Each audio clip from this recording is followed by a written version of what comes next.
नमस्कार साथियों, आपका बहुत बहुत स्वागत है आपका अपना YouTube channel Shreyansh classes learner success में।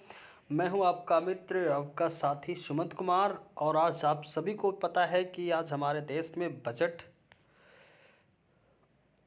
पारित बजट मतलब कि आया है, हमारे देश की बजट आया है, यूनियन बजट 2022।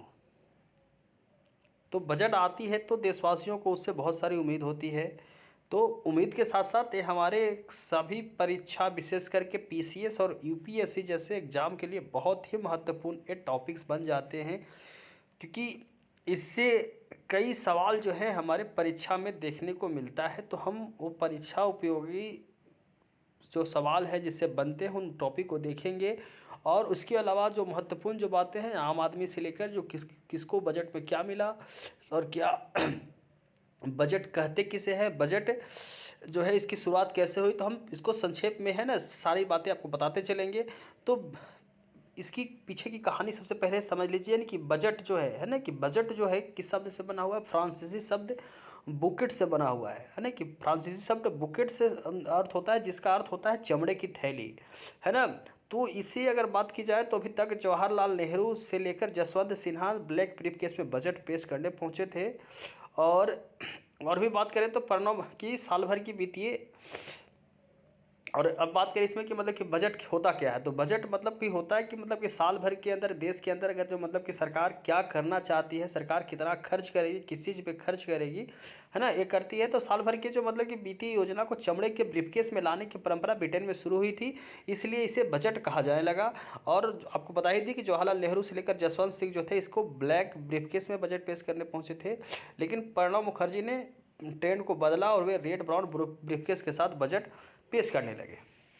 ठीक है, अब बात करते हैं ब्रीफकेस से पेपरलेस की कहानी। 2018 तक वित्त मंत्री जो थे दस्तावेज को ब्रीफकेस में लाते थे, लेकिन 2019 में निर्मला सीतारमण जो था एक फाइल में बजट दस्तावेज लेकर आई और इस फाइल पर राष्ट्रीय प्रतीक बना था, उसे बही खाता कहा गया है। और 2020 में निर्मला सीतारमण ने एक टैबलेट से बजट भाषण पढ़ा था। यानी कि आपसे पूछा जाएगा सवाल कि जो पेपरलेस बजट यानी कि जो डिजिटल बजट है और कब से सारे शुरू हुए, तो 2020 से। उसके अलावा बता दें कि बजट में हुए अब तक के सबसे बड़े बदलावों को, तो 1955 में तक बजट केवल अंग्रेजी में छपता था, 1956 में हिंदी में भी छपने लगा, 2016 तक फरवरी के आखिरी दिन पेश होता था और 2017 से बजट पेश होने के एक दिन यानी कि 2017 में बजट पेश करने का दिन 1 फरवरी से हो गया।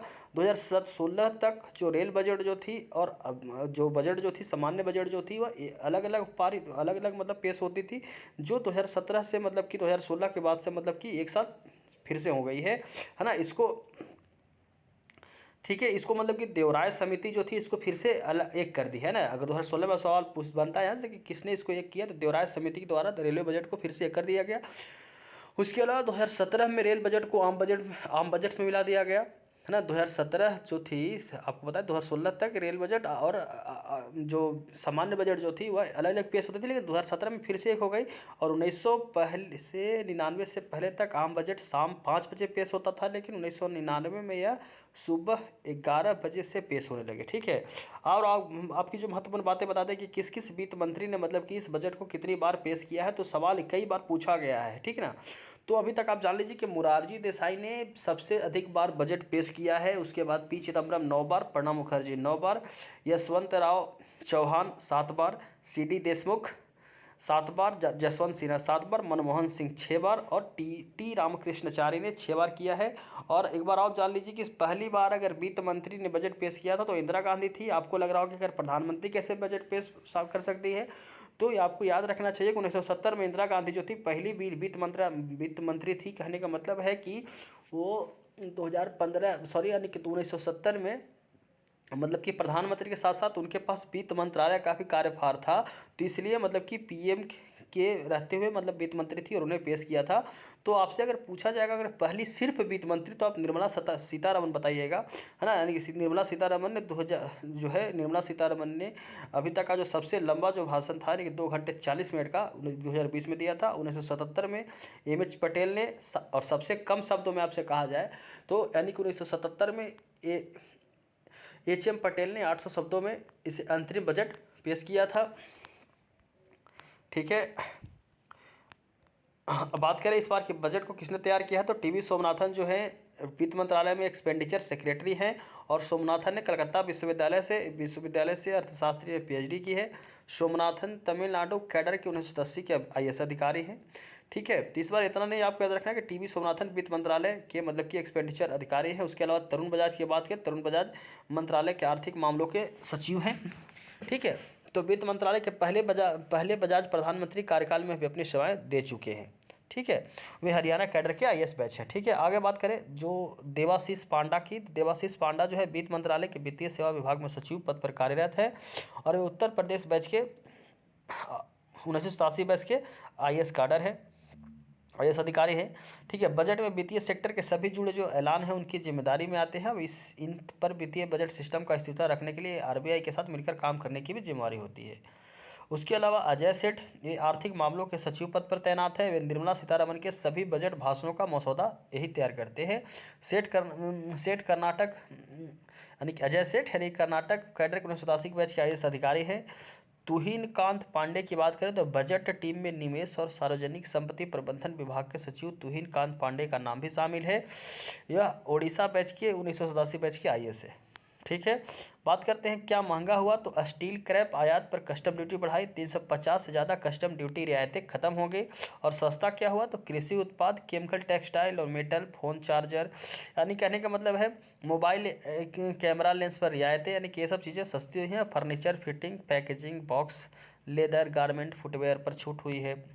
तो अब सिंपल सी अगर बात कर ली जाए आपकी आम शब्दों में, अगर आम आदमी के लिए बात की जाए तो आम आदमी को मतलब इसमें क्या समझ में आना चाहिए, तो आम आदमी के लिए सस्ता क्या हुआ है, तो मोबाइल फ़ोन सस्ते हुए हैं, मोबाइल फ़ोन चार्जर सस्ता हुआ है, स्मार्टफोन सस्ता हुए हैं, रत्न पत्थर हीरे सस्ते हुए हैं, स्टील के बर्तन सस्ता हुआ है, petroleum, chemical, methanol, acetic acid ये सब सस्ता हुआ है। महंगा हुआ है क्या, तो इम्पोर्टेड छाता है ना, इमिटेशन ज्वेलरी, छाते के पार्ट, सोडियम साइनाइड।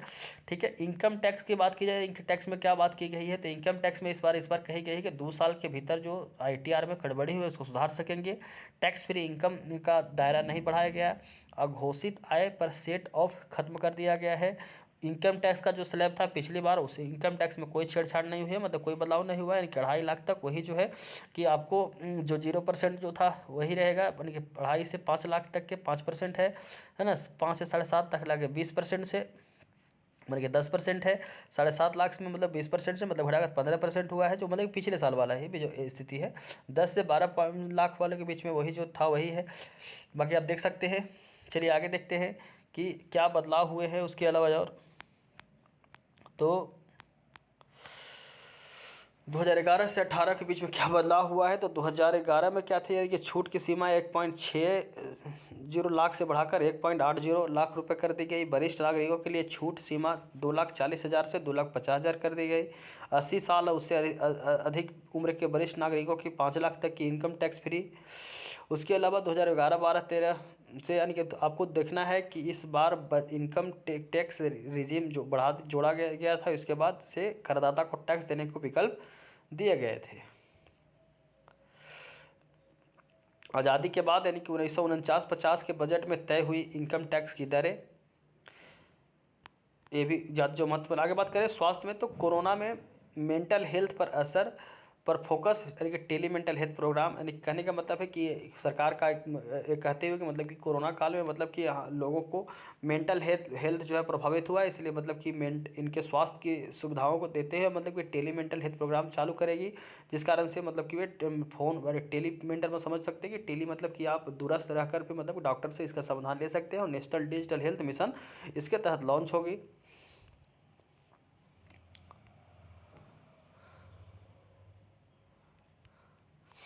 रोजगार की बात करें तो 14 क्षेत्रों में शुरू की गई पीएलआई स्कीम बढ़ेगी और 60 लाख नई नौकरियां देने की कोशिश होगी। मतलब सरकार ने कही है अगले 10 साल में 30 लाख नौकरियां मिलेगी। डिफेंस की बात करें तो डिफेंस में कि 5.25 लाख करोड़ का बजट, पिछली बार 4.7 लाख करोड़ था। और वोकल फॉर लोकल के लिए 68% खरीदारी थी, खरीदारी पहले से 58% थी। आयात की जगह रक्षा उपकरण देश में ही बनेंगे, यानी कि एक अच्छी बात है। ठीक है, आज बार की तीनों सेनाओं को क्या मिला, तो पिछले 10 साल के डिफेंस खर्चों की बात करें तो 2000 देखिए आप देख सकते हो 2014 में जहाँ खर्चा 2.03% था, वहीं मतलब कि 2013-14 में समझ लीजिए कि यानी कि कितनी कम खर्चे थे। और 2022-23 में जो है 5.25 लाख है। और अभी आपको पता होना चाहिए कि है ना कि तीनों सेनाओं को क्या क्या मिला। तो 2022-23 में है ना कि आर्मी जो है 32,015, एयरफोर्स जो है 55,023, यानी 2021-22 में 36,000 थे, यानी कि वो पूंजी है सेनाओं उनके पास।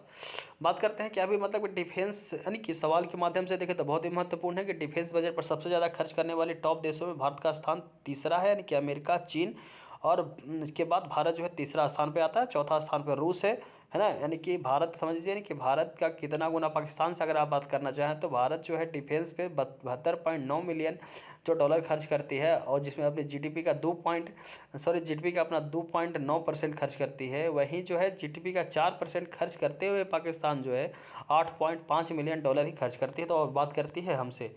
ठीक है, क्रिप्टो करेंसी की बात करें तो क्रिप्टो से होने वाली कमाई पर 30% टैक्स देना पड़ेगा। कहने का मतलब है कि अगर आप 10 रुपये लगाते हैं और आपको 50 रुपये का फ़ायदा होता है, मैंने 50 रुपये कुल होता है और 40 रुपये यानी कि आपको फ़ायदे हुए, तो 40 रुपये में से 30% यानी कि 12 रुपये सरकार रख लेगी। ठीक है, तो आरबीआई 2023 में डिजिटल करेंसी लाएगी, ये कही है।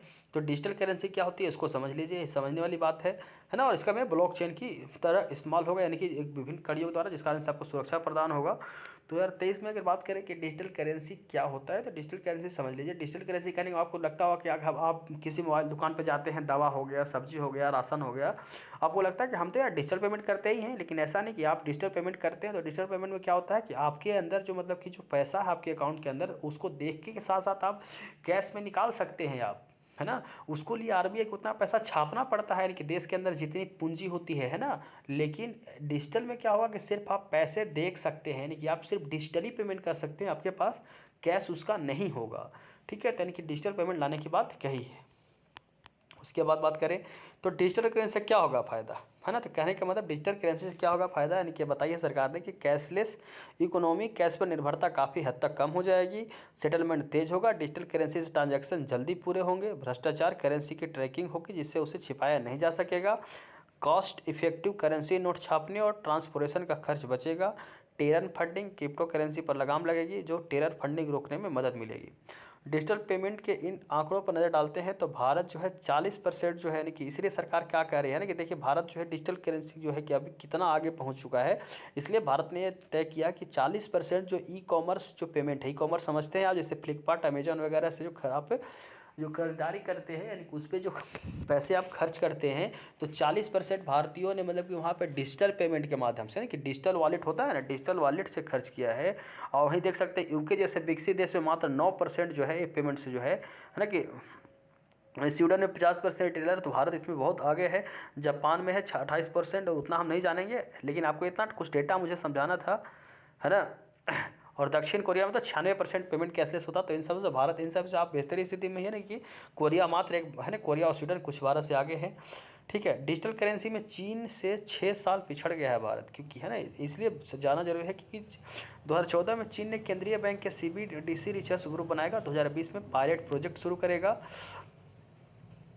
ठीक है, वहीं 2021 में अमेरिका ने 5 digital dollar pilot project launch करने की घोषणा किया है, और भारतीय रिजर्व बैंक ने डिजिटल करेंसी करने की तैयारी कर ली है और केंद्रीय बजट में इसकी घोषणा भी कर दी गई है। इसलिए पूरी दुनिया को देखते हुए बात करते हैं जीएसटी और जीडीपी पे, तो इकोनॉमी जो कही गई है कि 9.2% दर से बढ़ने का अनुमान है। बहुत ही महत्वपूर्ण, याद रखिएगा, सवाल पूछा जाएगा कितनी अनुमान लगाए गए, 9.2% की। हेल्थ इंफ्रास्ट्रक्चर और वैक्सीनेशन पर फोकस, जीएसटी कलेक्शन पहले से 1,40,000 करोड़ बढ़ा है, ये सरकार ने कही है। उसके अलावा सरकार ने कहा है कि इंडिया जो बताई थी कि 9% से बढ़ेगी, उसका अनुमान है। और 2022-23 में जो है 80 लाख जो है घर बनाएगी, यानी कि प्रधानमंत्री आवास योजना के तहत सरकार जो है यानी कि 80 लाख घरों का मतलब कि लोगों को बनवाएगी। ठीक है, एजुकेशन की बात करें तो पहले जो थी कि मात्र 12 टीवी चैनल जो थे ना कि एक क्लास के एक चैनल से बढ़कर 200 चैनल बनाएगी सरकार, जिसमें अलग अलग जो है सारे भाषाओं में चैनल मतलब कि है ना कि सारे देशवासियों को, सारे बच्चों को प्रोवाइड कराया जाएगा, जिस कारण से वे आसानी से पढ़ सकें। और व्यावसायिक शिक्षा के लिए डिजिटल यूनिवर्सिटी बनेगी और 2 लाख आंगनबाड़ियों में सोलर एनर्जी का इस्तेमाल होगा। ठीक है,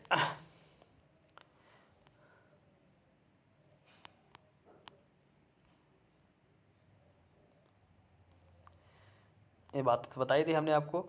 हाँ, रेलवे की बात करें तो रेलवे के लिए क्या मिला, तो गति शक्ति स्कीम के तहत 3 साल में 100 कार्गो टर्मिनल होंगे और 3 साल में 400 नई पीढ़ी की वंदे भारत ट्रेन बनाई जाएगी और 2000 किलोमीटर रेल नेटवर्क कवच तकनीक में कवर होगा।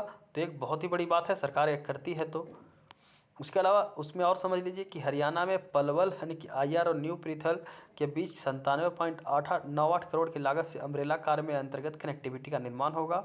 मध्य प्रदेश के नीमच और रतलाम के बीच 1095.68 करोड़ की लागत से दोहरीकरण। गुजरात में राजकोट और कनालूस से बीच 10.80.5 करोड़ की लागत से दोहरीकरण। राजस्थान में IRDSO चरण 2 के लिए 466.42 करोड़ की लागत से अम्ब्रेला कार के अंतर्गत समर्पित परीक्षण ट्रैक बिछाया जाएगा। और झारखंड में अग्नि से क्षतिग्रस्त धनबाद चंद्रपुरा लाइन को डायट कर भोजूड़ी और तलगोरिया के बीच 142.06 करोड़ की लागत से दोहरीकरण होगा। आपने भारतमाला सुना होगा, भारतमाला सुना होगा है ना, सड़क माला सुना होगा, लेकिन भारत जो है सरकार जो है पर्वतमाला भी लाएगी। यानी कि भारत का उद्देश्य ये कि मतलब कि पर्वतीय क्षेत्र में भी सड़क बनाएगी और PPP मॉडल बनाएगी, यानी कि प्राइवेट पब्लिक प्राइवेट प्रोग्राम के तहत, जिसमें मतलब कि वहाँ मतलब कि वहाँ जो आपको वहाँ जैसे कैसे आपके जो हाईवे पर क्या बोलते हैं उसको, जो टोल टैक्स देना होता था, देना होता है, वहाँ आपको भी वहाँ देना होगा। कि सिंपल सी बात है कि जो सुविधाएं आपको मिलेगी तो टोल टैक्स देना होगा। यानी कि प्राइवेट जब कंपनियां उसमें निवेश करेंगी तो उसको उससे प्राप्त होना चाहिए, तो उस पर होगी, जिस कारण से वहाँ सुविधाएँ भी मिलेगी आपको, है ना। तो ये बेहतर स्थिति है। बात करें किसान की, तो किसान को क्या है, डिजिटल सर्विस जो है को बढ़ावा, डिजिटल सर्विस बढ़ाने के लिए और ऑर्गेनिक फार्मिंग को बढ़ावा देने की बात कही गई है। MSP के 2.37 लाख करोड़ किसानों के खाते में 1000 LMT धान खरीदी के अनुमान है। उसके अलावा और भी बड़े ऐलान क्या किए गए किसानों के लिए, इसको समझिए। तो कृषि लोन के लिए 16.6 लाख करोड़ रुपए का आवंटन किया जाएगा। देश में 5 बड़े शहरों में फिशिंग हार्बर बनाने का ऐलान है। 22 फल सब्जियों के स्टोरेज और ट्रांसपोर्ट पर 50% अनुदान देगी सरकार और 40,000 करोड़ का एग्रीकल्चर इंफ्रास्ट्रक्चर डेवलपमेंट फंड जारी करेगी। कृषि उत्पाद और आयात की टैक्स पे बढ़ोतरी।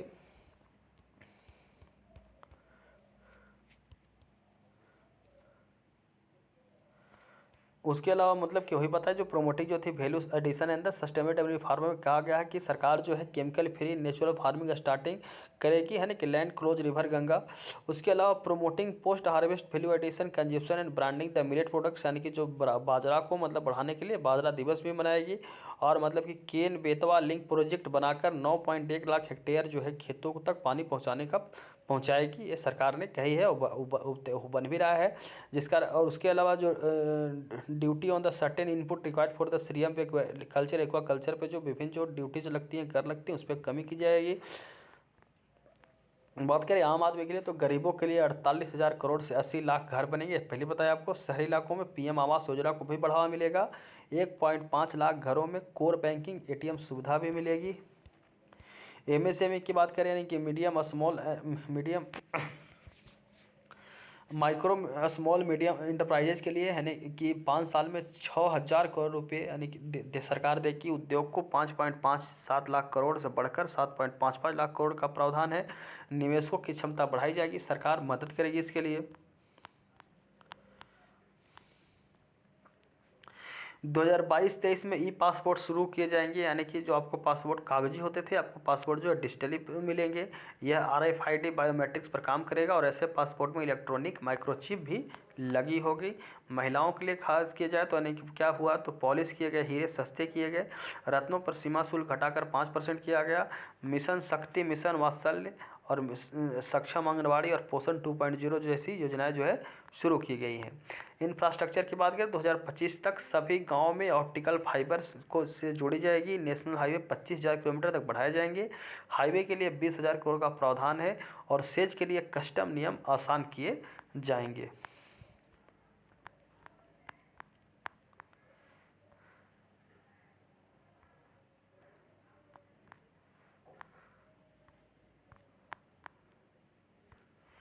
उसके अलावा ये बात जान लीजिए कि prime minister development initiative for the north east region के लिए उत्तर पूरा विकास करने के लिए है ना कि initial allocation the 15,000 crore made initial 8 project, उसके 8 प्रोजेक्ट पे मतलब कि खर्च किए जाएंगे 15,000 करोड़ रुपए।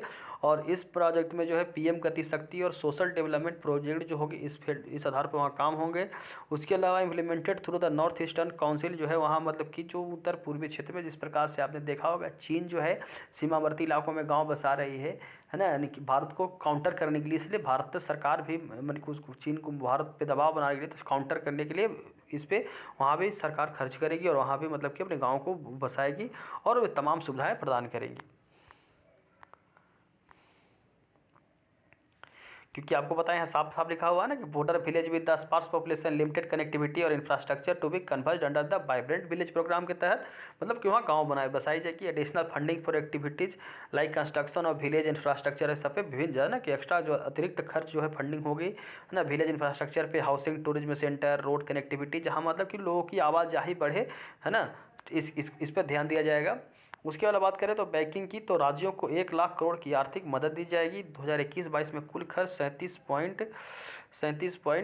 7 लाख करोड़ रुपए होगा और इस रकम में राज्यों की इकोनॉमी मजबूत होगी, ऐसी सरकार ने कही है। 5G सर्विस की बात करें तो 2022 में ही देश में 5G स्पेक्ट्रम की नीलामी होगी। क्या होगी 2022 में ही देश में 5G स्पेक्ट्रम की नीलामी होगी। इसी साल मोबाइल की 5G तकनीक लॉन्च होगी। ज़्यादातर गांव फाइबर ब्रॉडबैंड से जुड़े जाएंगे। और बात करें कि बजट तो डिजिटल कनेक्टिविटी के लिए दूरसंचार क्षेत्र को टॉप अप देगा। सरकार ने अपने वित्त वर्ष 22-23 के केंद्रीय बजट में 5G सेवाओं के रोल आउट, ग्रामीण क्षेत्रों में ब्रॉडबैंड सेवाओं के प्रसार और उत्पादकता से जुड़े प्रोत्साहन योजना के तहत स्थानीय विनिर्माण को बढ़ावा देने का वादा किया। इसको और भी आप पढ़िएगा। क्लीन एनर्जी की बात करें तो ई वाहन के चार्जिंग स्टेशन की जगह बैटरी अदला बदली नीति भी होगी। यानी कि वहाँ पे कहने का मतलब है कि वहाँ पे सरकार, जैसे हम पेट्रोल भराने जाते हैं तो सिर्फ वहाँ पेट्रोल भराते हैं है ना, लेकिन कहने का मतलब है कि अब जो इलेक्ट्रिक का स्टेशन लगे तो वहाँ सरकार है ना कि जो अपनी कुछ पार्क भी मतलब बनाएगी जहाँ पे मतलब कि बैटरी जो होगी, बैटरी ख़राब होने पर बैटरी जो ख़राब बैटरी जो अदला बदली भी सरकार कर सकेगी, मतलब कि वहाँ स्टेशन पर कर सकेंगे। ब्लेंडेड फ्यूल को बढ़ावा देने वाले नॉन ब्लेंडेड फ्यूल पर खर्चा और सोलर एनर्जी के जरिए आंगनबाड़ियों को बेहतर संस्थान में बनाने के प्रयास है। इलेक्ट्रॉनिक इंडस्ट्री की बात करें तो ऑडियो वीडियो गेमिंग को विकसित करने सीमित बनेगी। इस इंडस्ट्री को बढ़ावा देने विशेष रियायतें और प्रावधान होंगी। डीप ओशन मिशन की बात करें तो डीप ओशन मिशन यानी कि भारत ने भी इस पर कार्य शुरू कर दिया है, यानी कि कई सारे देशों ने इस पर कार्य शुरू किए हैं जो विकसित हैं। ये बहुत ज़रूरी है क्योंकि विशाल समुद्री जीवित और निर्जीव संसाधनों का पता लगाने के लिए भारत के गहरे महासागर मिशन को केंद्रीय बजट में 650 करोड़ रुपए मिले हैं।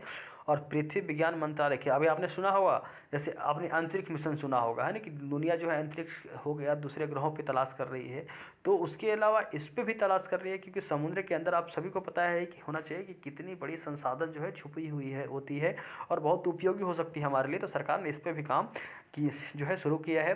2022-23 में बढ़कर 2663.1 करोड़ रुपया होगा जो पिछले बजट में 2369.5 करोड़ रुपये संशोधित अनुमान थे। इस वर्ष के बजट अनुमान में पूंजीगत व्यय पर 450 करोड़। बात करें कोऑपरेटिव की तो कोऑपरेटिव टैक्स घटकर 18% से 15% किया गया। इस पर सरचार्ज में भी कटौती 12% से घटाकर 7% की गई है।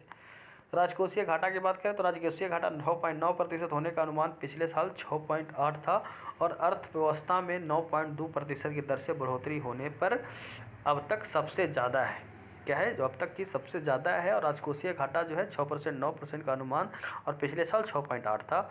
होम लोन की बात करें तो 5 लाख तक की टैक्स छूट हो गई होम लोन पर। देश में होम लोन लेने वाले की संख्या में बात करें तो 2020 में 2.32 करोड़ था तो 2019 में 2.16, यानी कि क्या है इसमें देख सकते हैं कि बढ़ोतरी हुई है। लोग अपने सपने को साकार कर पा रहे हैं कि जो सरकार की मतलब कि सस्ते लोन की वजह से। इनमें से 35 लाख तक रुपये का जो लोन लेने वालों को है ना जो है 85% है। होम लोन पर मिलती है बता दें कि 5 लाख तक की टैक्स छूट मिलेगी। इनकम टैक्स के सेक्शन 80C के तहत 1.5 लाख रुपये तक की होम लोन प्रिंसिपल अमाउंट पर टैक्स छूट मिलेगी और 50,000 की अतिरिक्त टैक्स छूट भी प्राप्त होगी। ठीक है, तो आपने बजट को समझा होगा, बजट को देखा होगा। तो आज वीडियो में इतना ही और आप इसका बार बार रिवीजन करिए क्योंकि बहुत ही महत्वपूर्ण है आपके परीक्षाओं के लिए। धन्यवाद, नमस्कार।